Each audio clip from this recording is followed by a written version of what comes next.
नमस्ते दोस्तों। Project self incorporation USA, Bharat, United consciousness, Indore management association और तपन चौरे फाउंडेशन की तरफ से आप सभी का हार्दिक स्वागत है। दोस्तों, हम लोग हनुमान चालीसा, श्री हनुमान चालीसा का अध्ययन प्रारंभ करने जा रहे हैं। हमारा नाम डॉक्टर विक्रांत सिंह तोमर है और आज श्री हनुमान चालीसा का प्रथम सेशन है। तो चलिए परमात्मा को याद करके, श्री हनुमान को याद करके इस ग्रंथ में हम लोग उतरते हैं। इससे पहले हम लोगों ने वेदांत पढ़ा, हम लोगों ने भगवत गीता पढ़ी, हम लोगों ने योग सूत्र पढ़ा। श्री हनुमान चालीसा के अध्ययन में हम इन तीनों महान ग्रंथों का रेफरेंस लेंगे ताकि हम हनुमान चालीसा को और बेहतर समझ सकें। तो ये खूबसूरत शास्त्र श्री हनुमान चालीसा की हम लोग परमात्मा को ध्यान करके शुरुआत करते हैं।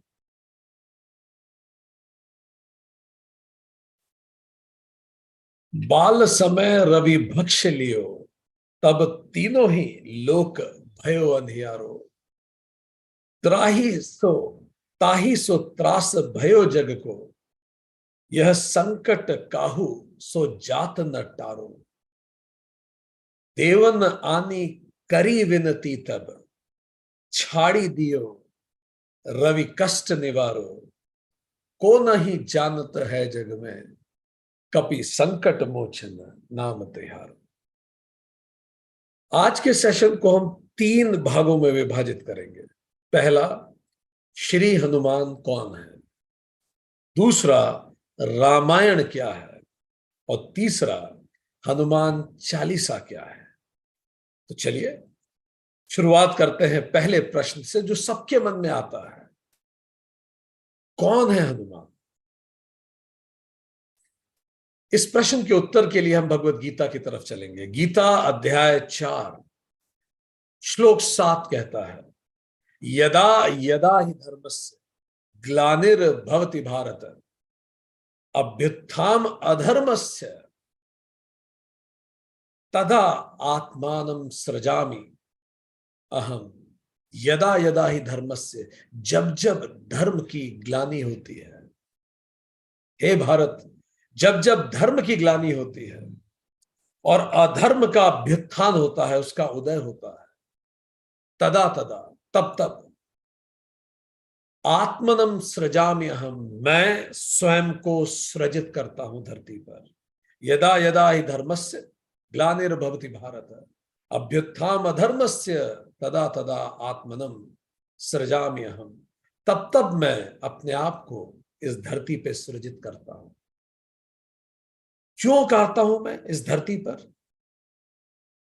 जब जब धर्म ग्लानि की तरफ बढ़ता है, धर्म का पतन होना शुरू होता है, अधर्म का उत्थान होना शुरू होता है, तब मैं धरती पे पुनः आता हूं। और मैं क्यों आता हूं? ये तो है मैं कब आता हूं, मैं क्यों आता हूं? परित्राणाय साधु विनाशाय च दुष्कृता। जो साधु लोग हैं, जो सज्जन हैं, उनकी सुरक्षा के लिए, उनके परित्राण के लिए, उनके उत्थान के लिए। विनाशाय च दुष्कृताम, और जो जो दुष्कृत्य करते हैं, गलत रास्ते पे हैं, उनका विनाश करने के लिए। धर्म संस्थापनार्थाय, धर्म की पुनः स्थापना के लिए। संभवामि युगे युगे, मैं हर युग में प्रकट होता हूं। भगवत गीता अध्याय 4 सूत्र 8, परित्राणाय साधूनां विनाशाय च दुष्कृताम धर्म संस्थापनार्थाय संभवामि युगे युगे। हर युग में मैं अवतार लेता हूं, हर युग में मैं आता हूं धर्म की पुनर्स्थापना के लिए, जब जब अधर्म का उत्थान होता है। ये मैं कौन हूं जो आता हूं? मैं ब्रह्म है, निर्गुण ब्रह्म। ये निर्गुण ब्रह्म ही जिसको कॉन्शियसनेस कहते हैं, सुप्रीम कॉन्शियसनेस, ये ब्रह्म ही अपनी माया से सृजनहार ईश्वर कहलाता है। सगुण हो जाता है जब ये ब्रह्म, तो ईश्वर कहलाता है। सो ये ब्रह्म ही अपनी माया से ईश्वर बनता है। ईश्वर नाम रूप धर के लोकहित में धर्म के उत्थान के लिए अवतार लेता है। वही ईश्वर जो ब्रह्म है वो अवतार लेता है लोकहित में, लोक संग्रह के लिए। निर्गुण ब्रह्म सगुण हो जाता है तो ईश्वर कहलाता है। यही ईश्वर जब नाम और रूप में जन्म ले लेता है, बर्थ होता है उसका, क्योंकि ईश्वर तो अजन्मा है, अनादि है, पर जब ये जन्म लेता है तो इसे अवतार कहते हैं। डिसेंड्स, वो उतरता है। यही अवतार अलग अलग रूपों में, अलग अलग सभ्यताओं में, अलग अलग नामों से जाना जाता है। ब्रह्म, ईश्वर, अवतार। अवतार उन मूल्यों को जीकर दिखाता है जिनको उपनिषदों और वेदों ने गाया है। अवतार उस समय के संतुलन को पुनः स्थापित करता है, धर्म को समय के अनुकूल फिर से परिभाषित करता है और मूल्यों को, उन मूल्यों के जीवंत प्रतिमान स्थापित करता है। वो जी के दिखाता है उन मूल्यों को। वो है अवतार। योग सूत्र अध्याय 1 सूत्र 24 कहता है, क्लेश कर्म विपाक आशय ही अपरामृष्ट पुरुष विशेष ईश्वर। वो ईश्वर, ईश्वर कौन है? ईश्वर वो पुरुष विशेष है जो क्लेशों से, कर्म से, वासना से और कर्म फलों से अछूता रहे। ऐसे ही ईश्वर को आज हम अध्ययन करना प्रारंभ कर रहे हैं, जिसको श्री हनुमान कहते हैं। ईश्वर इंसान बना ताकि इंसान के ईश्वर होने का मार्ग प्रशस्त हो सके, हमें बता सके कि ये संभावनाएं हमारे पास भी हैं, क्योंकि तत्वमसि, मैं वही हूं, अहम ब्रह्मास्मि। ऐसे ही अवतार का नाम श्री हनुमान है। वेदांत और योग सूत्र निर्गुण ब्रह्म को गाते हैं, नॉन डुअलिस्टिक। वेदांत नॉन डुअलिटी, योग सूत्र डुअलिटी।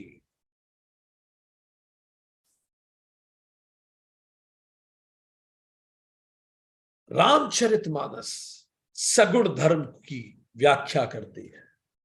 हनुमान चालीसा सगुण ब्रह्म की व्याख्या करती है। तो जहां एक तो और वेदांत है जो ब्रह्म, निर्गुण ब्रह्म की बात करता है, अद्वैत की बात करता है, दूसरी ओर योग सूत्र है जो द्वैत की बात करता है, पुरुष और प्रकृति की बात करता है। पर ये दोनों ज्ञान योग हैं, भले वो योग सूत्र हो या वेदांत हो। योग सूत्र भी अपने चरम में ज्ञान की तरफ बढ़ता है। रामचरितमानस और हनुमान चालीसा भक्ति योग है। ये श्री राम की बात करेंगे, यहां अवतार सगुण होगा। ये श्री हनुमान की बात करेंगे और भगवत गीता इस निर्गुण और सगुण का एक मिला जुला स्वरूप है। तो कई प्रश्न हमारे मन में उठते होंगे, मैं हनुमान को मानूं या ब्रह्म को? यदि मैंने कहा कि श्री हनुमान ब्रह्म है, हम ब्रह्म को माने या श्री हनुमान को माने? यदि हमने कहा श्री हनुमान अवतार है, तो मैं निर्गुण को मानूं या सगुण को मानूं? ये प्रश्न ऐसा है, हम पहला प्रश्न लें, मैं श्री हनुमान को मानूं या ब्रह्म को मानूं? ये प्रश्न ऐसा है जैसे कोई पूछे मैं मड को मानूं या मड पॉट को मानूं, मैं जल को मानूं या सागर को मानूं, बात तो एक ही है। तो किसकी पूजा करनी चाहिए, हनुमान जी की या ब्रह्म की? अगर ये प्रश्न उठता है, निर्गुण ब्रह्म की पूजा करूं या सगुण हनुमान की पूजा करूं? क्या इनमें कोई अंतर है? क्या इनमें कोई गैप है?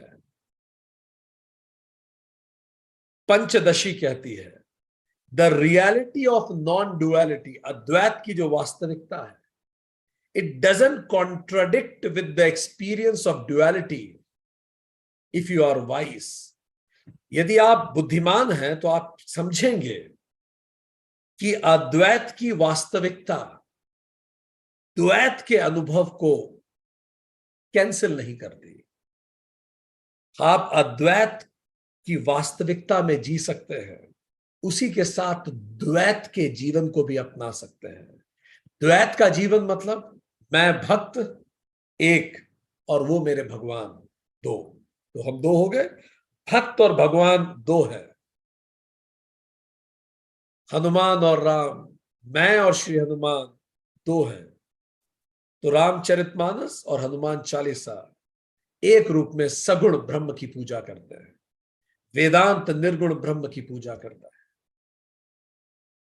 और अद्वैत को मानता है। योग सूत्र द्वैत को मानता है पर उसका भी पुरुष निर्गुण है। तो चलिए हम समझें कि कैसे हम अद्वैत की वास्तविकता को जान के भी द्वैत को स्वीकार करते हैं। यही इस धरती की सबसे खूबसूरत बात है। हमें अच्छे से पता है आसमान नीला नहीं है, हम जानते हैं, विज्ञान पढ़े हुए हैं, पर फिर भी नीले नीले अंबर पर चांद जब छाता है उस गाने में एक अलग सा आनंद होता है। हमें पता है कि चांद खुरदुरा है और गड्ढे भरा है, पर फिर भी चांद जैसा चेहरा जब हम किसी को कहते हैं तो कॉम्प्लीमेंट है, जबकि उसे भी पता है कि चांद की वास्तविकता क्या है। हमें भी पता है, वास्तविकता हम जानते हैं, पर फिर भी हम किसी को जब चांद जैसा चेहरा कहते हैं तो व्यक्ति उसको कॉम्प्लीमेंट की तरह लेता है। तो हम वास्तविकता को जानते हुए भी आनंद के अनुभव करने के लिए द्वैत को स्वीकार करते हैं।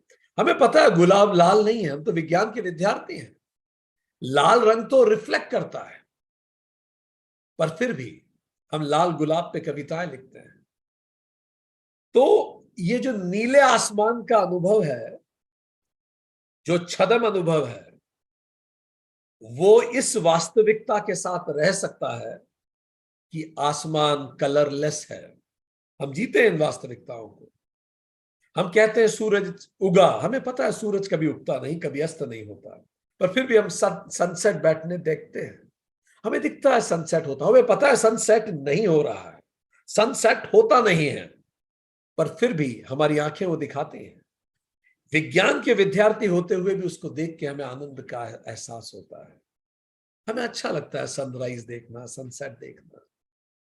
Similarly reality of non duality can exist with the appearance of duality. ये एक साथ रह सकते हैं।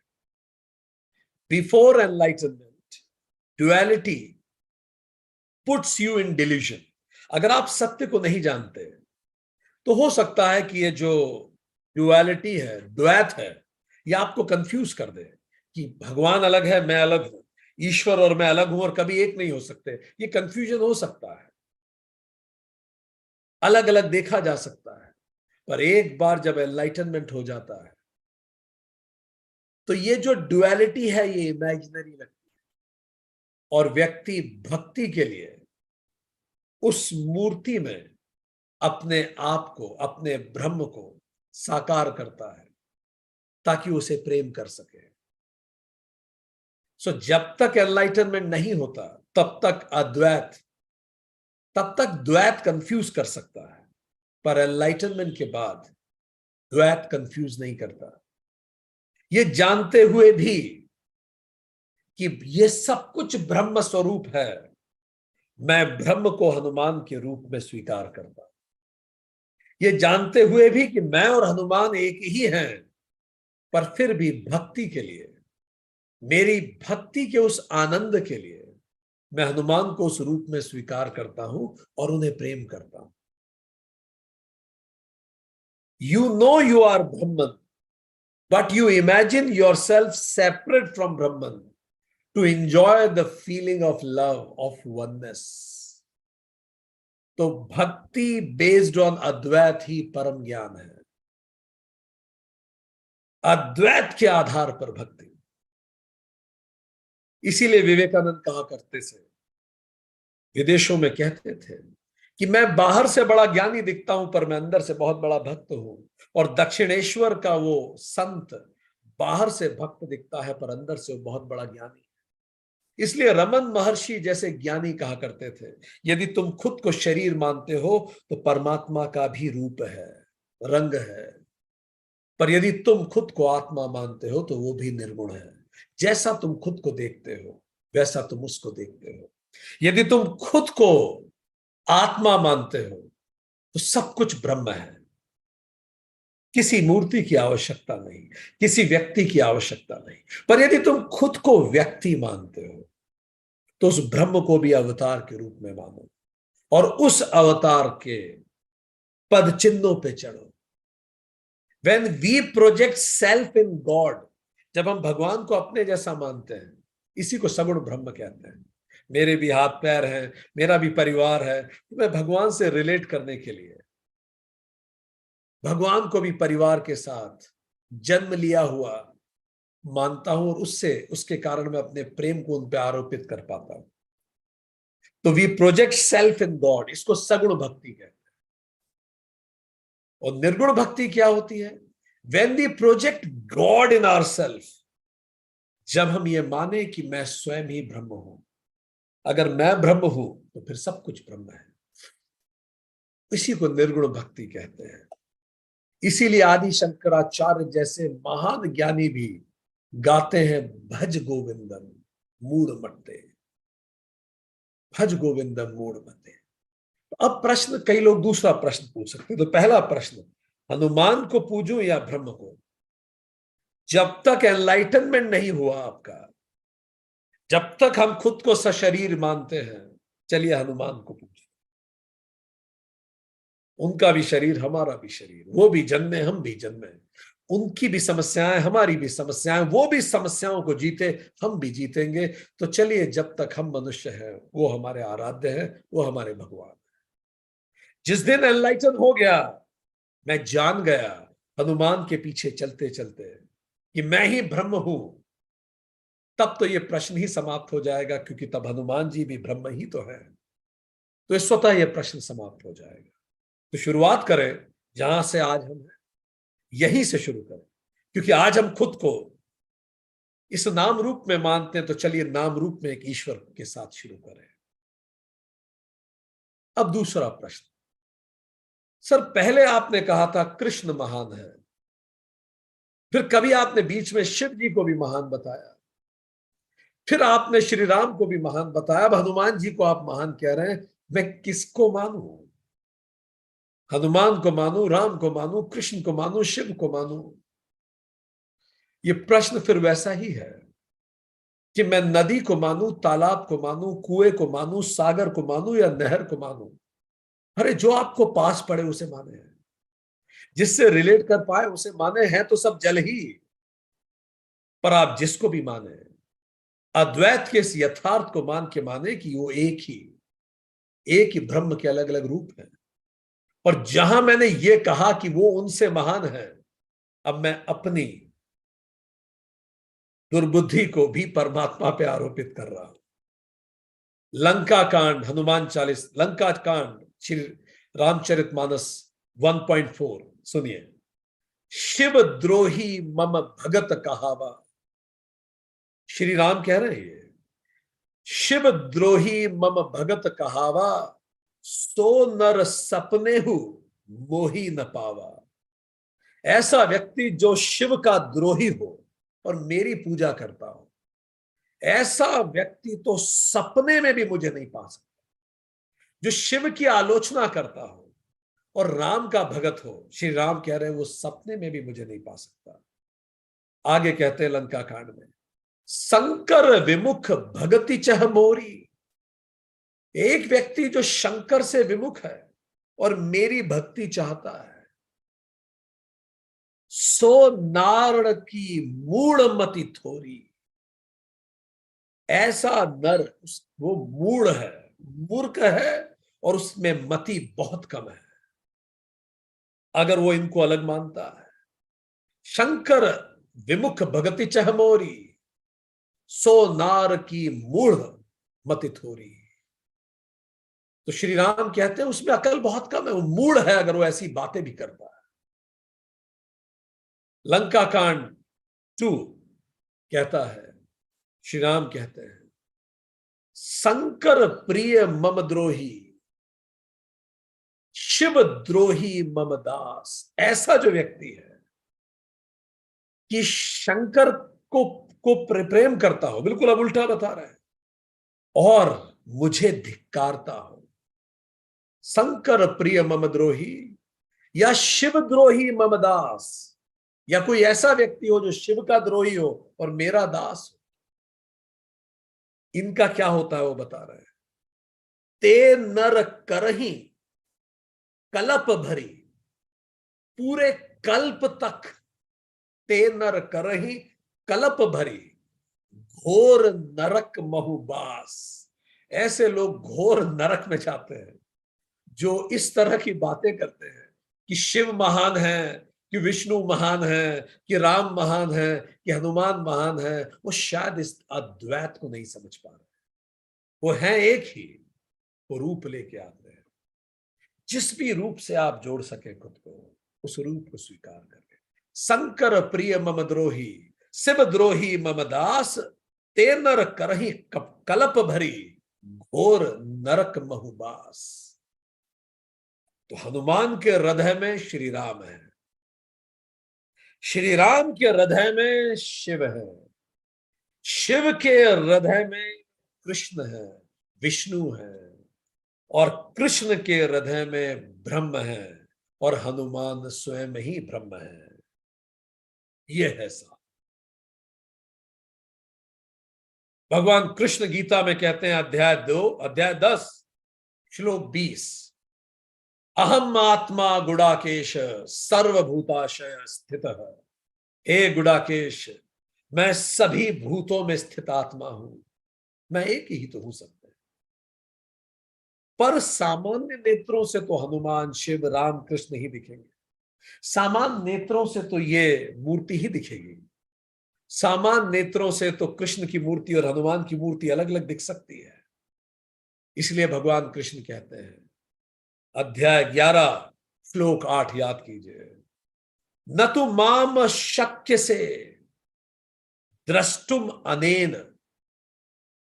तू समर्थ नहीं है इन भौतिक नेत्रों से देखने में। न तो माम शक्य से द्रष्टुम अनेन एव स्वचक्षुषा। इन चक्षु से तू नहीं देख सकता, तू नहीं समझ पाएगा, क्योंकि ये जो फिजिकल आईज हैं ये लिमिटेड है, ये अद्वैत को नहीं देख पाते। तो भगवान कृष्ण आगे क्या कहते हैं, दिव्यम ददामि में, दिव्यम ददामि, मैं तुझे दिव्य देता हूं। दिव्यम ददामि ते चक्षुः पश्य में योगम ऐश्वरम। तो ले, मैं तुझे दिव्य दृष्टि देता हूं। इस दिव्य दृष्टि से चक्षुः पश्य में, इस दिव्य चक्षु से देख। योगम ऐश्वरम, योगम मतलब यूनिफाइड, ऐश्वरम इस यूनिफाइड भगवान को तू इन दिव्य चक्षु से देख। नहीं तो तू इन्हीं प्रश्नों में पड़ा रहेगा कि हनुमान अलग है और ब्रह्म अलग है, सगुण की पूजा करूं कि निर्गुण की करूं, हनुमान की करूं कि कृष्ण की करूं, और तू यही करता रहेगा। उस पर तू संप्रदाय बना लेगा, और संप्रदाय तक तो ठीक है, दूसरे संप्रदाय को तू कमतर आंकेगा, अपने संप्रदाय को तू ऊपर आंकेगा। तू जब तक इन भौतिक चक्षु से देखेगा तुझे यही लगेगा। दिव्यम ददामि ते चक्षुः पश्चिमे योगम यूनिफाइड ऐश्वरम ईश्वर देख तू। अध्याय 11 श्लोक 54 भगवान श्री कृष्ण कहते हैं, ये चक्षु किस प्रकार के हैं, दिव्य चक्षु, वो बताते हैं। अगर आपको इस भगवान हनुमान में राम को भी देखना हो, शिव को भी देखना हो, ब्रह्म को भी देखना हो, समस्त सृष्टि को देखना हो, तो कैसे देखेंगे? अध्याय 11 श्लोक 54, इस रूप को, जो हनुमान जी का ये रूप है, यश कृष्ण जी का ये रूप है, केवल अनन्य भक्ति के द्वारा ही देखा जा सकता है। अनन्य भक्ति का मतलब क्या होता? अन्य, नॉन ड्युअलिस्टिक, अद्वैत से ही आप देख पाएंगे कि वो ब्रह्म और हनुमान एक है। अन्य भक्ति से, अनन्य भक्ति से। और जब इस अनन्य भक्ति से तुम देख लो, यही तो ब्रह्म है। कृष्ण कह रहे हैं, जब तुम जान लो कि मैं ही तो ब्रह्म हूं, मैं ही वो हूं जिससे सब बना है और समाप्त हो जाएगा, मैं ही हनुमान हूं, मैं ही सब कुछ हूं, तब ये जो यूनिवर्सल कॉन्शियसनेस, ये जो सुप्रीम कॉन्शियसनेस है, जब तुम इसे जान लो, तब वो कहते हैं, अध्याय 18 श्लोक 66, सर्वधर्मान परित्यज्य माम एकम शरणम व्रज। अब तू सारे धर्मों को छोड़ दे, अब तू पहुंच गया, तू समझ गया, तूने अद्वैत देख लिया, तू समझ गया, अब तू सब कुछ हटा दे, सारे उपनिषद हटा दे, सारे वेद हटा दे, सबको तू छोड़ दे, मामेकम शरणम व्रज, और बस इस अद्वैत, इस यूनिवर्सल कॉन्शियसनेस में, इसकी शरण में तू चले जा। अहम त्वा सर्व पापेभ्य मोक्षयिष्यामि मा शुचः, तब मैं तुझे सभी पापों से, सभी समस्याओं से मुक्ति दे दूंगा। समस्याएं ही तो द्वैत के कारण। मां शुच, तू चिंता न कर।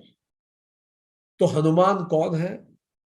हनुमान वही ब्रह्म है जिनको हमने गीता में गाया था। हनुमान वही शिव है जिनको हमने उपनिषदों में गाया था। हनुमान वही पुरुष हैं जिसको हमने योग सूत्र में गाया था। पर अब हम उनको मूर्त रूप में पूजेंगे। अब आने वाले सेशन में हम उनको मूर्त रूप में लाएंगे, नाम रूप देके उनकी पूजा करेंगे, ताकि हम एम्ब्रेस कर सकें, ताकि हम अपने प्रेम को उनके प्रति अभिव्यक्त कर सकें और स्वयं आनंदित हो सकें। अब जब हम ये जान गए कि हनुमान कौन है, तो चलिए थोड़ा जाने रामायण के पृष्ठभूमि में हनुमान कौन है। ये रामायण क्या है? फिर अगर हनुमान स्वयं वो आत्मज्ञान है, वो ब्रह्म है, हनुमान स्वयं वो आत्मज्ञान है, वो ब्रह्म है, तो फिर रामायण कौन है? क्या है रामायण?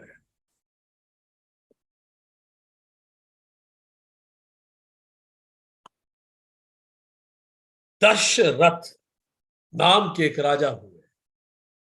10 रथ, 10 इंद्रियों वाला ये शरीर, 5 ज्ञानेन्द्रियां, 5 कर्मेंद्रियां, जिनको हमने योग सूत्र में पढ़ा। 10 इंद्रियों वाला ये शरीर जो दशरथ है, इनको जब गलती से श्रवण कुमार की इन्होंने हत्या कर दी। श्रवण कुमार, श्रवण मतलब सुनना। जब कोई भी व्यक्ति, जो भी शरीरधारी है, जब सुनना बंद कर देता है, तो उसके जीवन में विपत्ति के बीज बो दिए जाते हैं। तो ये दशरथ, ये शरीर, ये हम, जो भी व्यक्ति इस धरती पे सुनना बंद कर देगा, उसका पतन निश्चित है। जो भी श्रवण कुमार की हत्या कर देगा। जब थाने नहीं सुनते तो राजनीति पैदा होती है। जब सरकारें नहीं सुनती तो क्रांतियां पैदा होती है। घर हो या बाहर हो, कहानी सुनने की। जो सबकी सुनता है उसी को लोग पूजते हैं। उस जहां सबकी सुनी जाती है उसी को मंदिर कहते हैं। तो श्रवण कुमार की हत्या न होने दें, नहीं तो जीवन में विपत्ति शुरू होती है। तो श्रवण कुमार सुनना है, इसीलिए सारे वेद सुने गए, वेद श्रुति है, सुने। ऐसा समाज जहां कोई किसी की नहीं सुन रहा, एक खतरनाक जगह है रहने के लिए। तो जब ये दशरथ श्रवण कुमार की हत्या कर देते हैं, तो उनको श्राप मिलता है कि तुम भी पुत्र विरह में ऐसे ही प्राण त्यागोगे। अब दशरथ के जीवन पे थोड़ा विचार करें। 3 रानियां उनकी, कौशल्या एकाग्र मन, कौशल्या प्रतीक है एकाग्र मन। कैकेयी क्षिप्त विक्षिप्त मन, जो बार बार डिस्टर्ब हो जाता है। कौन डिस्टर्ब कर रहा है? मंथरा। मंथरा कौन है? 6 रिपु, काम क्रोध लोभ, जो 6 रिपु है, दंभ, यही तो मंथरा है, जो बार बार कैकेयी रूपी मन को डिस्टर्ब करती है। तो मन कभी क्षिप्त होता है, कभी विक्षिप्त होता है। याद कीजिए पतंजलि योग सूत्र। तो क्षिप्त विक्षिप्त मन, कौशल्या एकाग्र। जब इसी एकाग्र मन से जन्म होता है श्री राम का। श्री राम कौन? चेतना, ब्रह्म। श्री राम स्वयं ब्रह्म है। भरत मुमुक्षुत्व, भरत प्रतीक है मुमुक्षुत्व के। एकमात्र भरत के जीवन का उद्देश्य प्रभु राम की शरण में पुनः वापस जाना। ना कोई राजकाज, ना कोई परिवार, उनको कुछ मोहित नहीं करता। उन्हें केवल ब्रह्म की प्राप्ति करनी है। ऐसा मुमुक्षुत्व को ही भरत कहते हैं। तो भरत मुमुक्षुत्व है। लक्ष्मण वैराग्य है। वैराग्य का अर्थ क्या है? याद कीजिए वेदांत सीरीज। वैराग्य का मतलब जो निम्न है, कमतर है, लेसर है, उसे छोड़ दिया जाए, जो बेहतर है उसे ले लिया जाए।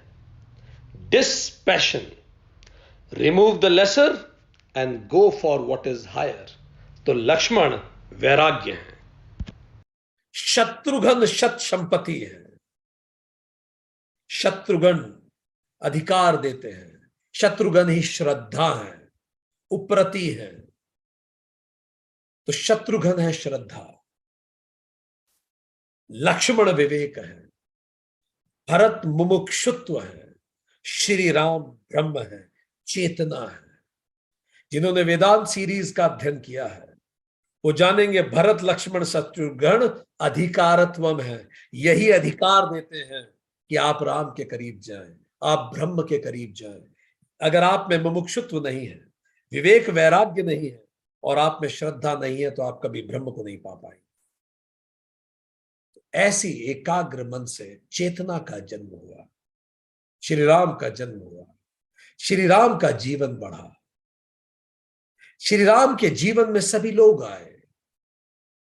श्री राम के गुरु हुए विश्वामित्र, जो अपरा ज्ञान के प्रतीक है, तीर चलाना सिखाए। वो प्राइमरी टीचर है श्री राम। उन्हें तीर चलाना सिखाएंगे, दुष्टों का संहार सिखाएंगे, कैसे दुनिया को जीता जाता है वो सिखाएंगे। बहुत जरूरी है लाइवलीहुड की एजुकेशन। फिर आते हैं ऋषि वशिष्ठ। ऋषि वशिष्ठ परा ज्ञान है। वो उन्हें स्वात्मानुभूति का प्रशिक्षण देंगे। वो खुद को जीतना सिखाएंगे, अपने अंदर के 6 रिपुओं को कैसे जीता जाए इसको सिखाएंगे। इसीलिए तो श्री राम कैकेयी को मां कैकेयी को माफ कर देते हैं, मंथरा को गले लगाते हैं, सबको माफ करते हैं। वो खुद को जीत चुके हैं।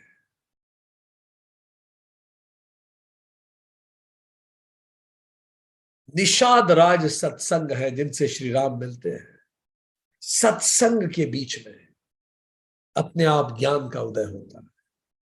शबरी ईश्वर प्राणिधान है,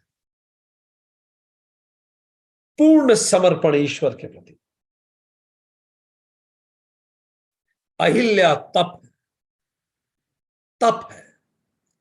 जब हम तप करते हैं तब एक दिन प्रभु स्पर्श आके हमें मुक्त करता है। अहिल्या तप है। कैसे अहिल्या पत्थर की भांति बनी हुई थी, लगातार चट्टान जैसे रह के तप करते रहिए जीवन में, एक दिन प्रभु स्पर्श जरूर होगा।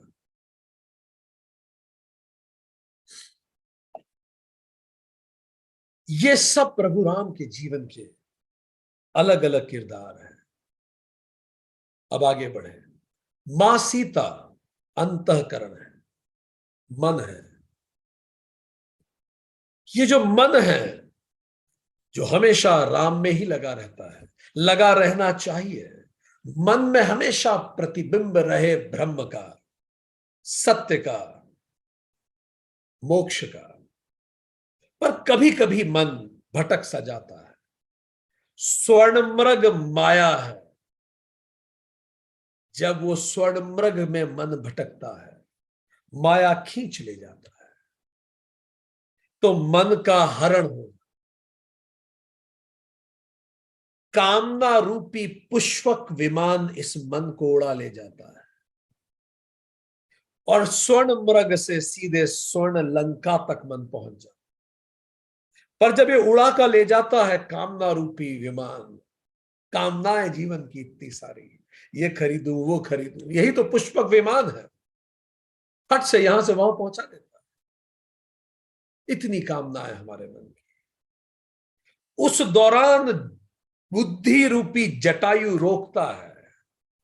बुद्धि रोकती है, ये क्या मोबाइल पे स्क्रॉल करे जा रहे हो यार, such a time waste it is. Jatayu रोकती है, रोकता है, बुद्धि रूपी जटायु। पर उस जटायु को अविद्या रूपी रावण काट डाल। मुझे तो मजा आ रहा है, बाद में कर लेंगे, सब कुछ तो ठीक ही है। अविद्या रूपी रावण, इस अविद्या रूपी रावण से जिसका जन्म होता है, वही तो वासना रूपी मेघनाथ है। मेघनाथ वही तो वासना है, जिस वासना ने तीर चला के विवेक को मूर्छित कर दिया। ये वासना कितनी बार हमारे विवेक को मूर्छित करती है, याद कीजिए। कितनी बार जीवन में ऐसा हुआ कि हमें पता है ये गलत है, तो भी हम करते हैं। वजन बढ़ रहा है, ये नहीं खाएं, विवेक कह रहा है मत खाओ, पर मेघनाथ रूपी वासना उस रसगुल्ले को मुंह तक ले ही आती है। ये वासना और विवेक की लड़ाई तो चलती ही रही है हमेशा। और कई बार वासना ने विवेक को मूर्छित किया, क्या नहीं हुआ? क्या नहीं मन का हरण हुआ कई चीजों में? क्या नहीं बुद्धि को मारा अविद्या ने? क्या नहीं श्रवण कुमार मारा गया मेरे द्वारा? इसी रावण का भाई है अस्मिता रूपी कुंभकर्ण, जो सोता ही रहता है। कभी कभी कभी उठता है, पर वैसे सोता ही रहता है।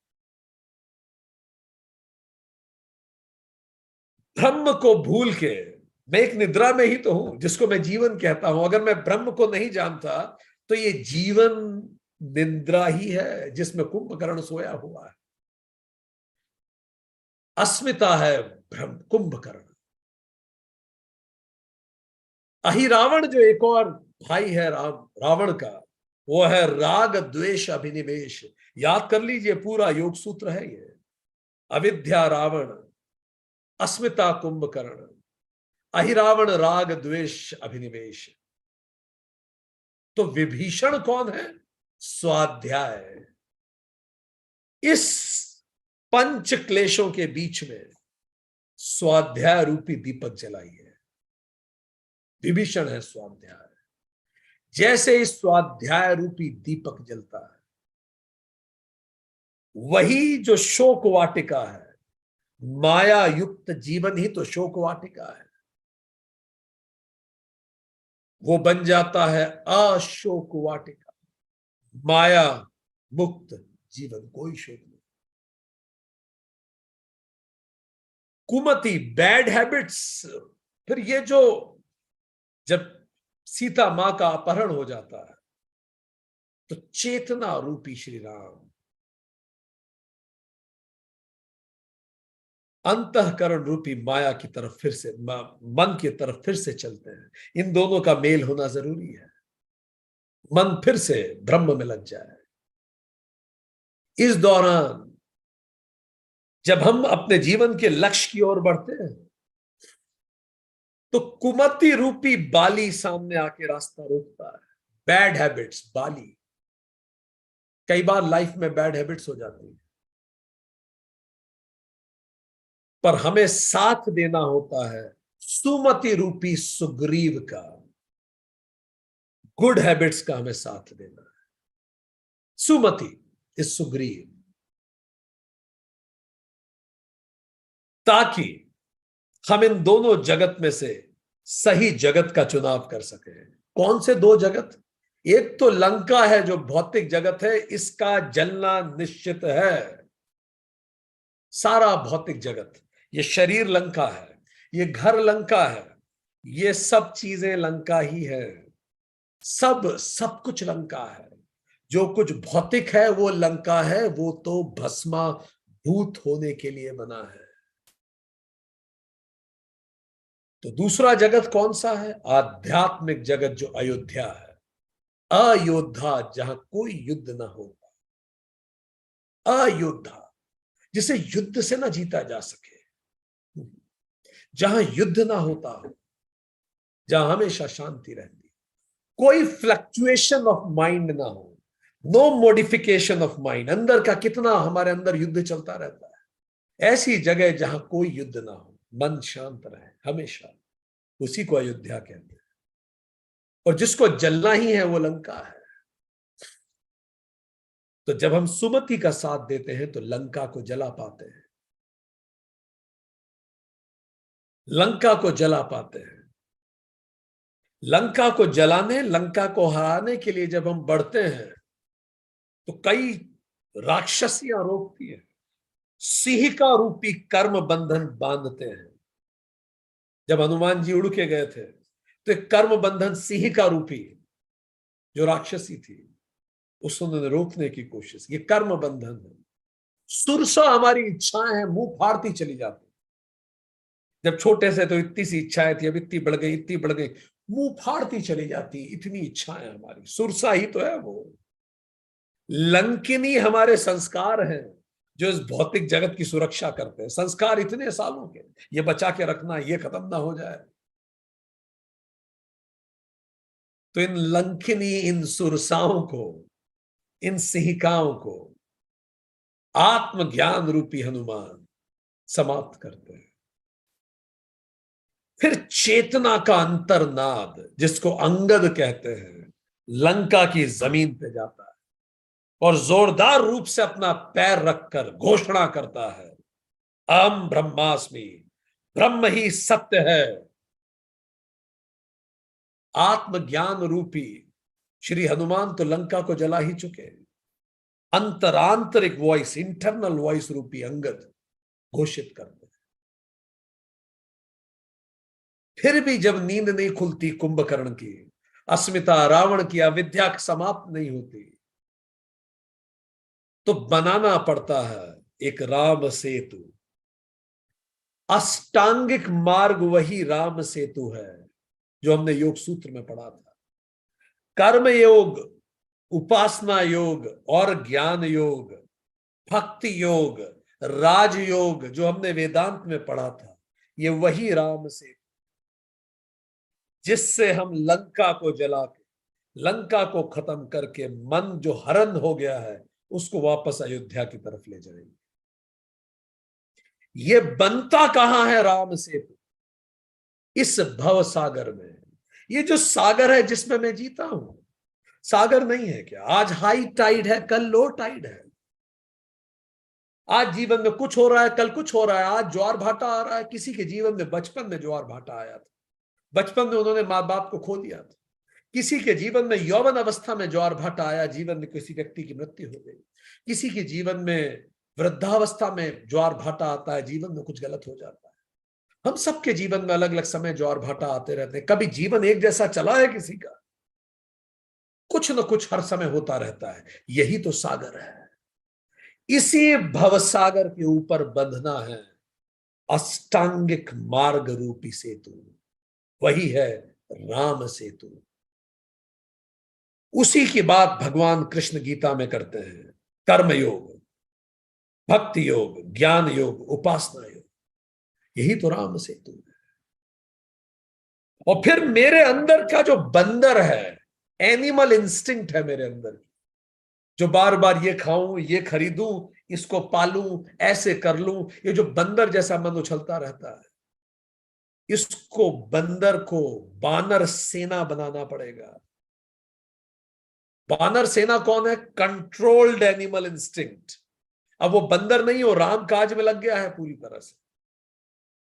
तो जिसका ये जो उछलता हुआ एनिमल इंस्टिंक्ट है हमारे अंदर की, जो एनिमल इंस्टिंक्ट को जीत ले, उसे सही दिशा में लगा दे, किसके कंट्रोल में आके? सुग्रीव के। सुग्रीव कौन है? गुड हैबिट, सुमति। और ये बानर सेना जो अब आत्मा की सेना बने, अविद्या की सेना ना बने, रावण की मदद ना करे, या आत्मा की मदद करने लगे, अहम ब्रह्मास्मि की मदद करने लगे, तो अपने आप याद आने लगेगा इस बानर सेना को भी पूर्व जन्म के सात्विक संस्कार जो जामवंत है। जामवंत याद दिलाते हैं पूर्व जन्मों की जितनी भी हमारी योग साधना है, अचानक प्रकट होती है। आज आप सब लोग ये सेशन अटेंड कर रहे हैं, और जब जब आपको लगता है हाँ ये मैं जानता हूं पहले से, आपके अंदर का जामवंत आपके पुराने सात्विक संस्कारों को फिर से जागृत करता है। और इन सब के बीच में सीता रूपी मन को चेतना रूपी राम से, ब्रह्म से मिलाने का काम जो करते हैं, उन्हीं को तो हम श्री हनुमान कहते हैं। वही तो आत्मज्ञान है, वही तो ध्यान है, वही तो वायुपुत्र प्राणायाम है, वही तो सजगता है, वही तो सुमति को ब्रह्म से मिलाते हैं, वही आत्मज्ञान तो राम को सुग्रीव से मिलाते हैं, सुमति रूपी सुग्रीव को मिलाते हैं चेतना रूपी ब्रह्म से, वही तो स्वाध्याय को मिलाते हैं चेतना से। जब कोई भी व्यक्ति स्वाध्याय करता है तो वही हनुमान तो उसके स्वाध्याय को सफल बनाते हैं और उसके अंदर के ब्रह्म को उजागर करते हैं। जब कोई व्यक्ति सही रास्ते पे चलता है, गुड हैबिट सुमति, तो वही हनुमान तो है। जब जो ब्रह्म रूपी श्री राम को अपने कंधों पे बिठा के तुरंत उस व्यक्ति के पास ले आते हैं, जो सुग्रीव रूपी गुड हैबिट सही रास्ता पे चलता है, वही तो आत्मज्ञान रूपी हनुमान है, जो कर्म बंधनों रूपी सिंहिका को मारते हैं, जो इन इच्छाओं रूपी सुरसा को छल से हटा देते हैं, जो लंकनी को मुष्टि प्रहार से पुराने सारे संस्कार तोड़ देते हैं। वही तो वह हनुमान है जो राग द्वेष और अभिनिवेश रूपी अहि रावण की तुरंत गर्दन काट देते हैं। वही तो हनुमान है, वही तो हनुमान है जिनसे मिलके अंतःकरण रूपी सीता मां पुलकित पुलकित हो जाती है। वही तो हनुमान है जो भरत को श्री राम के आगमन का संदेश सुनाते हैं। जब राम आते हैं वापस अयोध्या लंका जीतने पर, तो फिर से श्री हनुमान को भेजते हैं। देख लो कहीं भरत का मन तो नहीं डोल गया 14 साल में?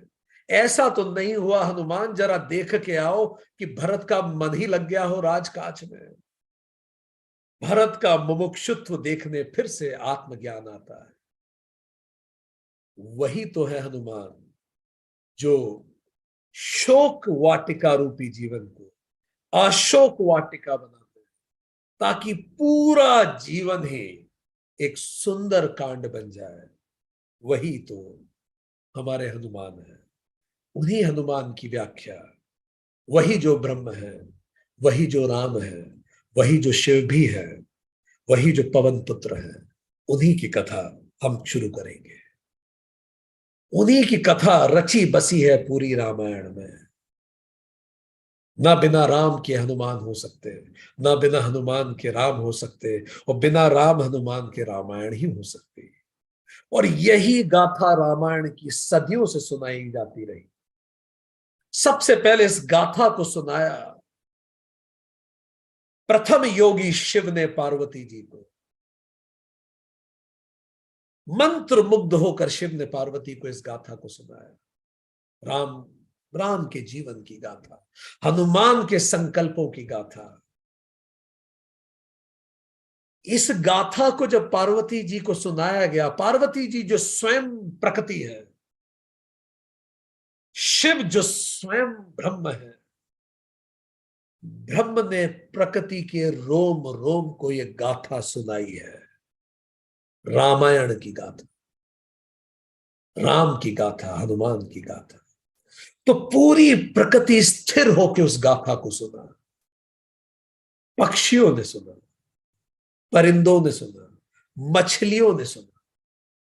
उन्हीं में से एक पक्षी था महाराज काक भुशुंडी, जो एक कौवा थे। उन्होंने इस गाथा को सुना। यह ब्रह्म की गाथा की कैसे मन वापस ब्रह्म में लगता है, कैसे राम सीता का पुनः मिलन होता है, और वो होता है आत्मज्ञान से, श्री हनुमान से, आत्मज्ञान से। जब ये गाथा सुनी काक भुशुंडी नामक कौए ने, उसका जीवन धन्य हुआ। वो अपने अंदर रख ना सका, उसने नारद ऋषि को सुनाई। नारद ऋषि धन्य हो गए और उन्होंने इस कथा को सुनाया महर्षि वाल्मीकि को। महर्षि वाल्मीकि का रोम रोम उस ज्ञान से भर गया, आत्मज्ञान से। और उन्होंने सृजित की रामायण का 24,000 श्लोक। इतनी सुंदर रामायण उन्होंने सृजित की। वो बहुत प्रसन्न थे अपने ज्ञान की इस रामायण से, जो उनके ज्ञान से जनित हुई। उनको निश्चय ये पता था कि अब ये रामायण जन्म जन्मांतर तक कही जाएगी धरती पर और लोगों का कल्याण करेगी। लोग याद रखेंगे राम को, सीता को, श्री हनुमान को और वाल्मीकि को, जिसने रामायण लिखी थी। अचानक वन में उनको एक बड़ी सुरीली सी आवाज सुनाई दी और उन्होंने सुना कि श्री हनुमान अपनी रामायण गा रहे हैं, पत्थर पे लिख रहे हैं और उसको गाते जा रहे हैं। इतनी सुंदर राम की स्तुति कर रहे थे श्री हनुमान, अंदर के ब्रह्म की स्तुति कर रहे थे कि आंखों से आंसू टपकने लगे श्री वाल्मीकि। आंसू दो कारण से टपकते थे। पहला, रोम रोम ब्रह्म में डूबता था जो वो सुनते थे। शरीर का अंग अंग कृतज्ञ महसूस करता था। आंखों से आंसू टपकते, भाव विभोर हो गए। और दूसरा ये भी विचार कि ये रामायण जब हनुमान जी ने लिखी तो मेरी तो कोई ना पढ़ेगा, मैं खुद की ना पढ़ूं। कितनी खूबसूरत रामायण श्री हनुमान ने लिखी। वाल्मीकि के आंखों के आंसू का प्रयोजन जानते हुए श्री हनुमान ने अपनी रामायण तोड़ दी, नष्ट कर दी, मुस्कुराते हुए नष्ट कर दी, पूरी मिटा दी उन्होंने। वाल्मीकि ने कहा, यह क्या कर दिया आपने? इतनी खूबसूरत रामायण आपने लिखी, मेरा अंग अंग उसके साथ नाचने लगा, आपने मिटा दी पूरी। श्री हनुमान ने कहा, महर्षि वाल्मीकि, यह सच है कि आपकी रामायण कभी मेरी रामायण जैसी ना हो सकेगी, क्योंकि आपकी रामायण को आपने बुद्धि से लिखा है, वो ज्ञान से लिखा है। मेरी रामायण को मैंने प्रेम से लिखा है। हर सांस मेरी राम है। When I breathe in, Ra, breathe out, Ma. मेरा पूरा जीवन रामायण है महर्षि वाल्मीकि। मैं तो सांस ही रामायण में लेता हूं। आपने रामायण लिखी ताकि दुनिया आपको याद कर सके, और मैंने रामायण लिखी ताकि मैं अपने प्रभु श्री राम को याद कर सकूं। ये सच है, शायद दुनिया को आपको याद करने के लिए रामायण की जरूरत पड़ेगी, पर हनुमान को राम को याद करने के लिए किसी रामायण की जरूरत नहीं है। मेरा तो अस्तित्व ही रामायण है। मेरे आराध्य ही मेरे अस्तित्व का आधार है। ये बोल के हनुमान जी अंतर ध्यान हो गए, और आज हमारे सामने वाल्मीकि रामायण है, पर यह बात वाल्मीकि जी के अंदर अंदर तक चली गई। ये सच है। मैंने ज्ञान से लिखी है रामायण, तो सदियों बाद वाल्मीकि जी इसी वासनावश पुनर्जन्म लिए, और इस बार उनका जन्म हुआ तुलसीदास के रूप में। और ये आके फिर से रामायण लिखेंगे, पर अब की रामायण ये बुद्धि से न लिखेंगे। अब की ये रामायण लिखेंगे हनुमान जी जैसे भक्त बनकर, और उसी को हम कहते हैं रामचरितमानस। वाल्मीकि फिर से आए प्रेमवश उसी रामायण को लिखने के लिए।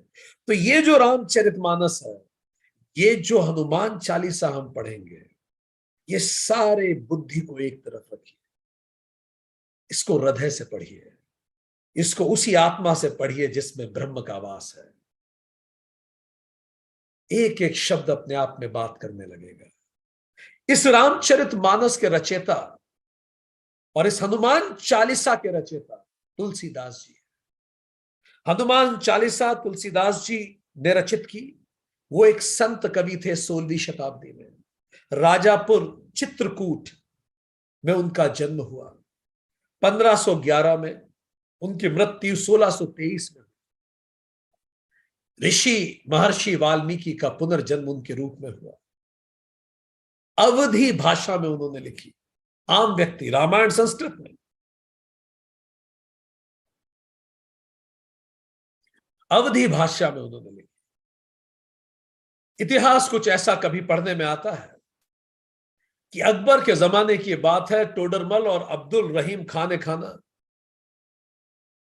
अकबर की स्तुति में कोई ग्रंथ लिखवाना चाहते थे, पर तुलसीदास जी ने कहा कि मैं केवल राम की स्तुति में ग्रंथ लिख सकता हूं, क्योंकि राम से निम्न कुछ मुझे इंस्पायर नहीं कर सकता। अकबर ने कहा कि यदि सच में आप राम से इंस्पायर्ड होकर लिखते हैं तो मिलवाइए अपने राम से मुझे। तुलसीदास जी ने बड़ी खूबसूरत बात कही। उन्होंने कहा, राम केवल, ये बड़ा कीमती बात है, राम केवल अपने भक्तों को ही दर्शन देते हैं। कृष्ण कह चुके हैं गीता में, आपको दिव्य दृष्टि चाहिए राम को देखने की, न देख सकेंगे आप, पत्थर पे ही अटक जाएंगे, रिचुअल पे ही अटक जाएंगे। तुलसीदास ने कहा, राम केवल अपने भक्तों पर दर्शन देते हैं। यदि राम को देखना है तो हनुमान बनिए। With faith you can see the love of Rama. Without faith, even you cannot see your parents' love for you. अगर विश्वास ना हो तो हम तो हमारे माता पिता का प्रेम भी अपने प्रति न देख सकते। Faith is needed. सुनने में आता है ऐसा कि किसी कारण से नाराज हो के बाद में उन्हें जेल में डलवा दिया गया। फतेहपुर सीकरी की जेल में उन्होंने अपने संकट मोचन को याद किया, उन्होंने अपने हनुमान जी को याद किया, और हनुमान चालीसा के 40 दोहों का सृजन जेल में किया गया। याद कीजिए कैसे भगवान श्री कृष्ण का जन्म हुआ था जेल में। वही 2 दोहे, 40 चौपाई और आखिरी का एक दोहा सृजित हुआ। और ऐसा जानने में आता है कि जैसे ही हनुमान चालीसा का लेखन समाप्त हुआ, अचानक बहुत सारे बंदरों ने उस जेल को घेर लिया और अटैक करना शुरू किया। तब अकबर ने अपने मंत्रियों से परामर्श किया, ऐसा सुनने में आता है। और कुछ विद्वानों ने कहा यह आसमानी इशारा है, वो जो व्यक्ति जिसको हमने कैद किया है वास्तव में कोई दैवीय व्यक्ति है। तो उस आसमानी इशारा को जानकर तुलसीदास को मुक्त कर दिया गया।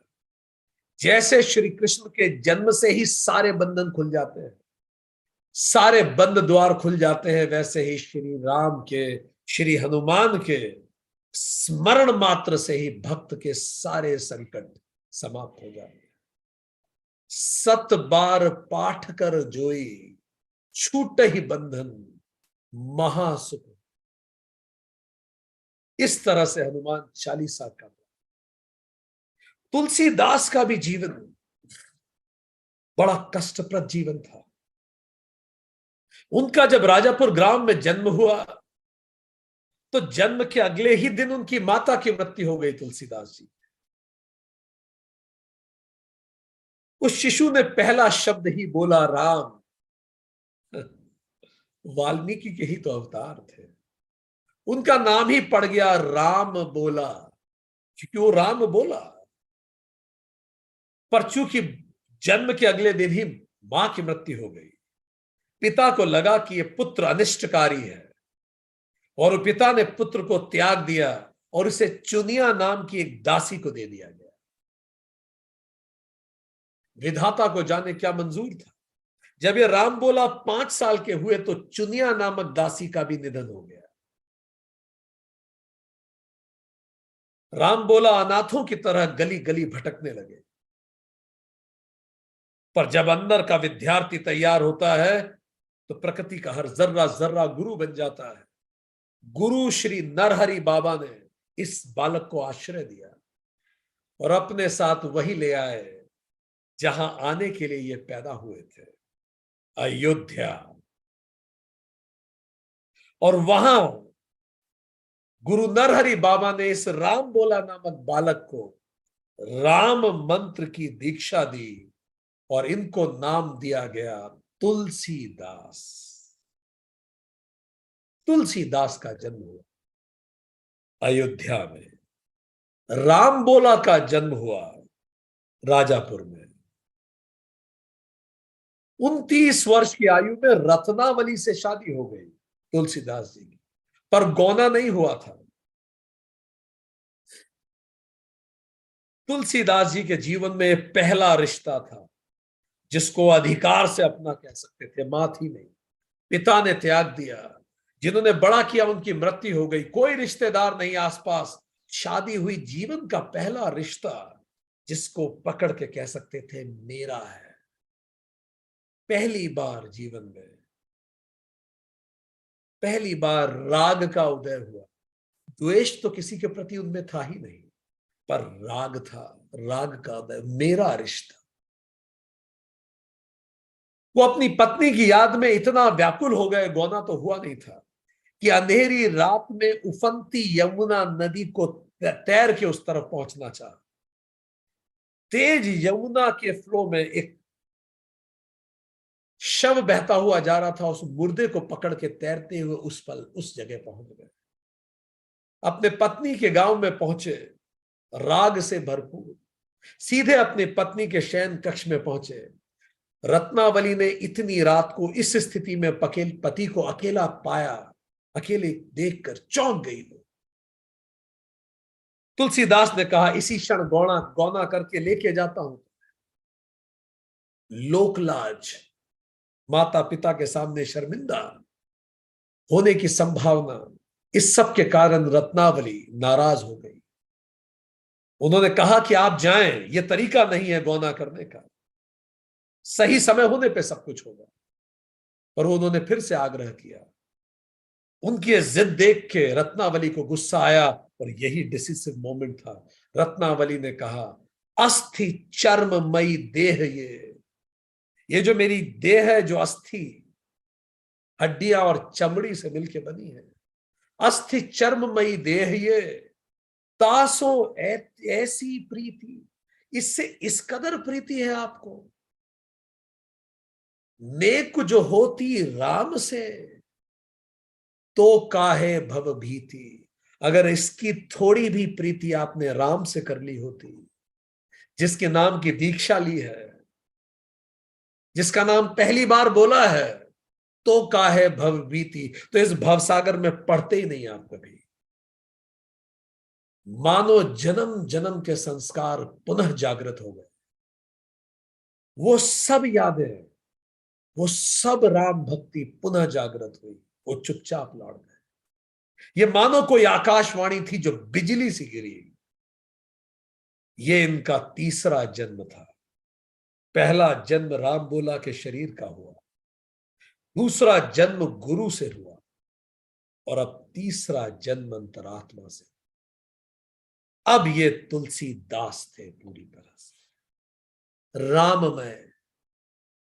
याद कीजिए योग सूत्र अध्याय 2 सूत्र 3, सती मूले द्विपाक जाति आयु बोघा, जन्म भोग और मृत्यु निश्चित है। ये जो जीवन की घटनाएं हमारे सामने आती, देखिए तुलसीदास के जीवन की सारी घटनाएं उन्हें उस तरफ ले जा रही थी। धीरे धीरे उनकी माता की मृत्यु होना, पिता द्वारा त्यागा जाना, दाई का भी मृत्यु को प्राप्त हो जाना, गुरु द्वारा अयोध्या लेके जाना, शादी हो जाना, शादी के बाद पत्नी द्वारा ऐसे कड़वे शब्द बोलना, हर दुर्घटना एक सुघटना की तरफ ले जा रही। योग सूत्र अध्याय 2 सूत्र 18 कहता है, प्रकृति का प्रयोजन ही मोक्ष है। हम पढ़ चुके हैं। ये सारी घटनाओं का प्रयोजन यह है कि हमें अपने जीवन के लक्ष्य की तरफ ले जाए। जब आप देखेंगे आपको अपने रिश्तों में बार बार दर्द सहना पड़ रहा है, इसका मतलब है परमात्मा बता रहा है रिश्तों से ऊपर उठिए। जिस भी चीज में बार बार दर्द हो रहा है, कुछ है जो विधाता समझाना चाहता है, आप नहीं समझ रहे हैं।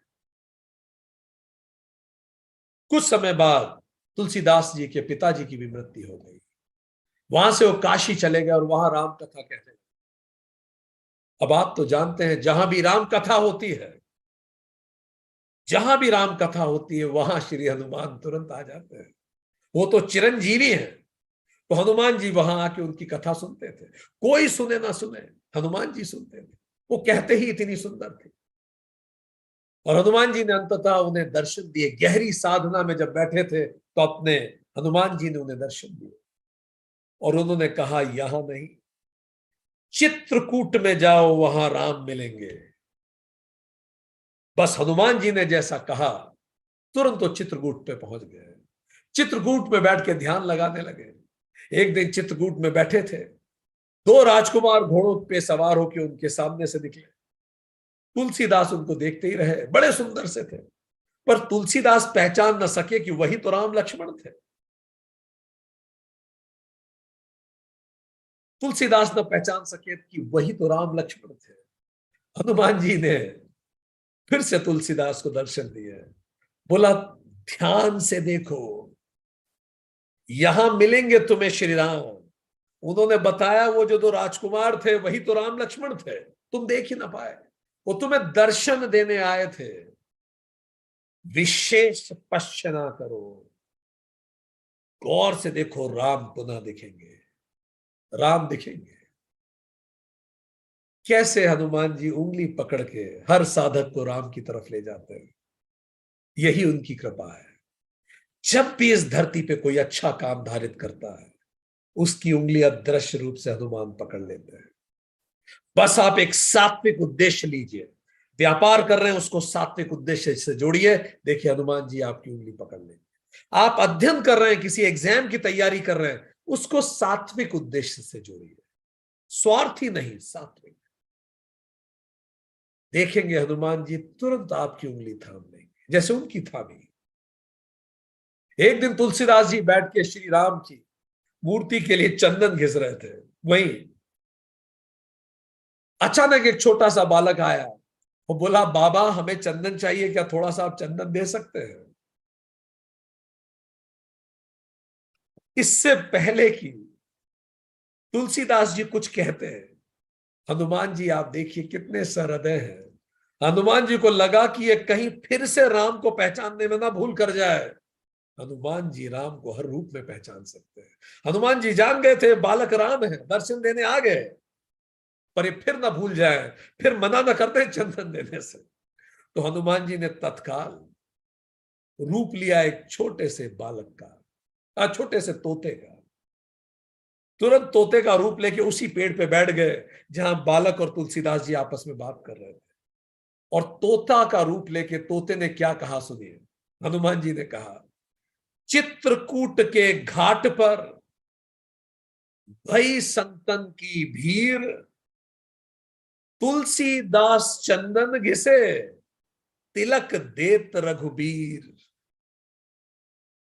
उन्होंने याद दिलाया कि तुम इस चंदन को जो घिस रहे हो। अच्छा, इस दौरान ये हुआ कि जब वो चंदन घिस रहे थे, वो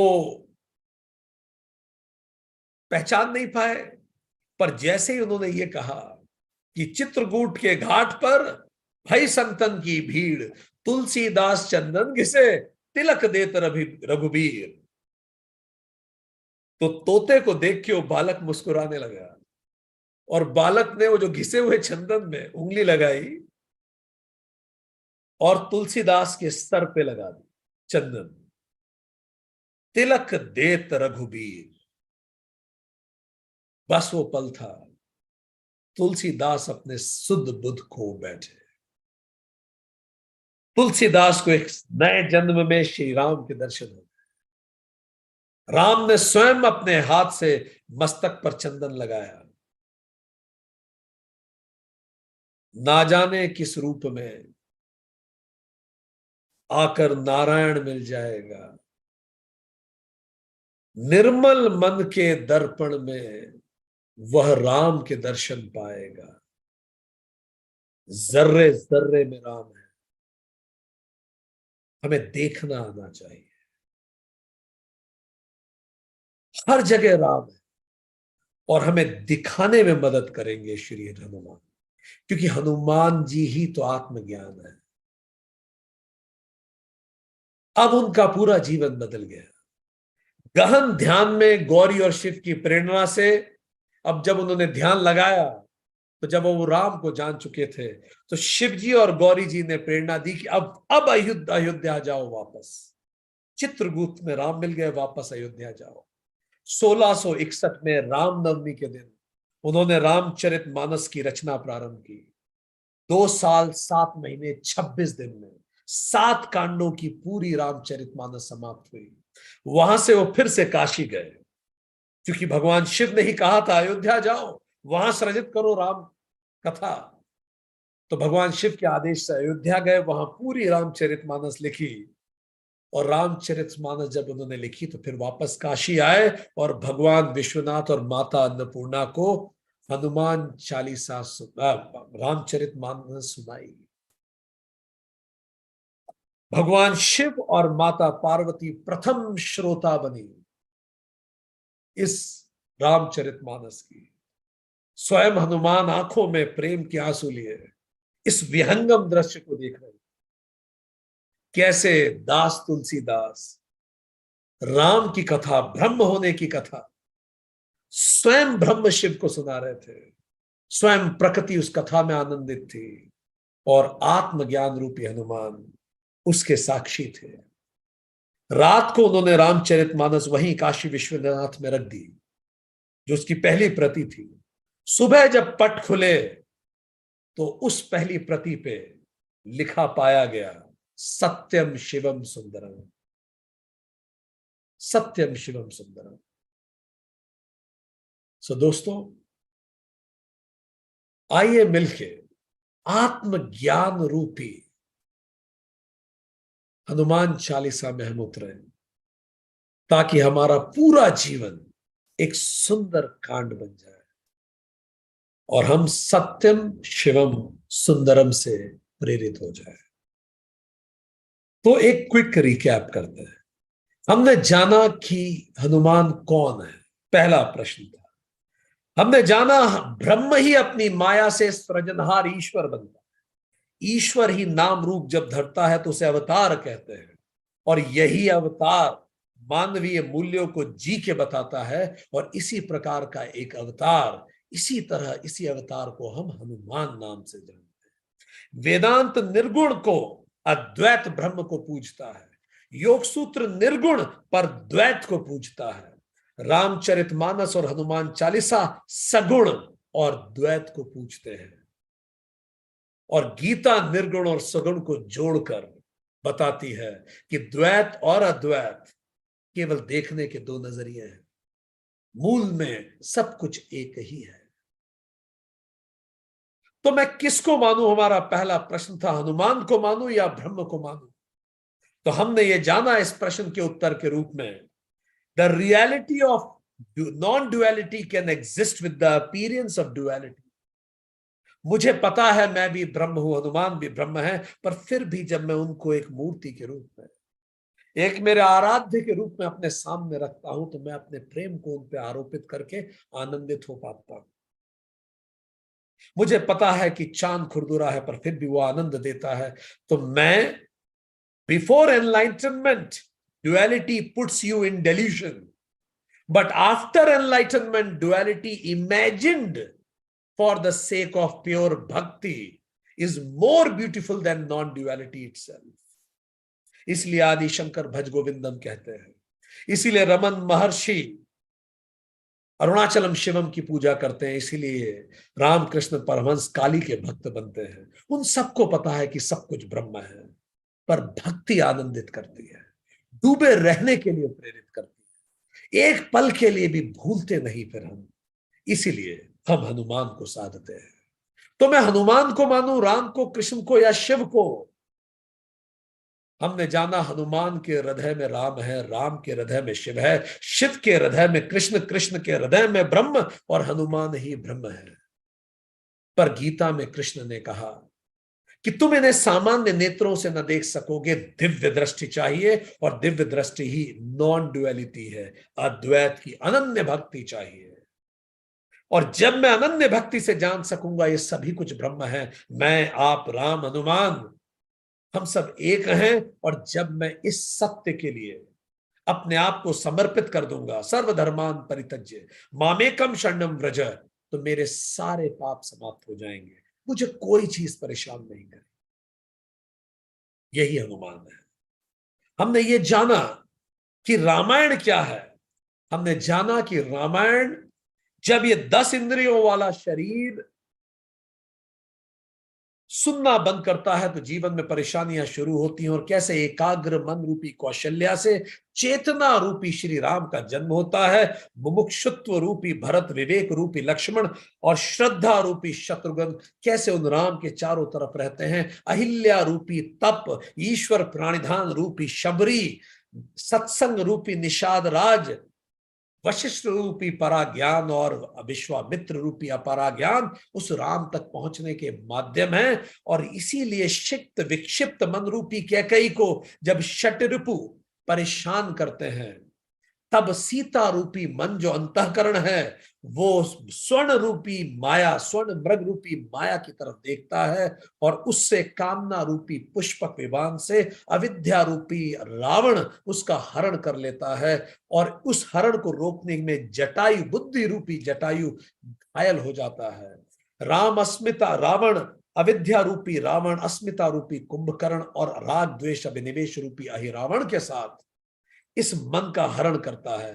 तब स्वाध्याय रूपी विभीषण जागता है और सुमति का साथ देता है, और सब मिलके इस भौतिक जगत रूपी लंका को समाप्त कर कर एक राम सेतु के माध्यम से वापस अयोध्या रूपी आध्यात्मिक जगत तक उस अंतःकरण रूपी मां सीता को लाते हैं, और इस सभी का माध्यम बनते हैं हमारे श्री हनुमान, जो आत्मज्ञान है, जो ध्यान है, जो सजगता है, और जो प्राणायाम है। आज के लिए